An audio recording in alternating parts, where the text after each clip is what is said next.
بسم اللہ الرحمن الرحیم۔ السلام علیکم۔ رمضان کا استقبال کیسے کریں اور رمضان سے پہلے کیا کیا تیاریاں کریں؟ اللہ کا احسان ہے کہ اس نے ہمیں ایک بار پھر سے رمضان کے قریب کیا۔ اب رمضان کے آنے سے پہلے چند ضروری کام کر لیتے ہیں، کیونکہ جس کام کو کرنے کی ہم نے کوئی تیاری ہی نہ کی ہو تو جب وہ سر پر پڑے گا تو ہم کیسے کر پائیں گے؟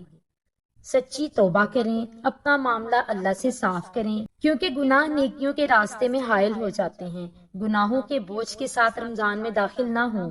دعا کیجئے کہ اے اللہ میری ایمانی اور جسمانی حالت بہتر رکھیں تاکہ میں رمضان کا حق ادا کر سکوں۔ آمین۔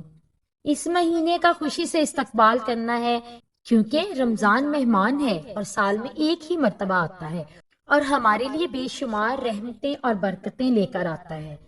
رمضان چاہے گرمی میں آئے یا سردی میں، اس کا استقبال خوشی سے کریں، کیونکہ جب انسان کسی کام کو خوشی سے کرتا ہے تو وہ کام آسان ہو جاتا ہے۔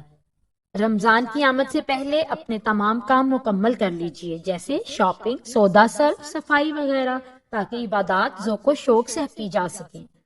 رمضان کے بارے میں علم حاصل کریں، اس کی فضیلت اور روزوں کے احکام چاہے معلوم ہوں مگر اس سال پھر سے پڑھ لیجیے تاکہ ہر چیز اچھے طریقے سے کر سکیں۔ اپنے تمام گھر والوں کو، چھوٹے بڑے سب کو رمضان کے احکام بتائیں، اس کی اہمیت و عظمت سے آگاہ کریں تاکہ دل نیکیوں کی طرف راغب ہو جائے۔ آئیے رمضان کا استقبال کرتے ہیں، معاف کر کے، دلوں کو دھو کر، دلوں کو صاف کر کے۔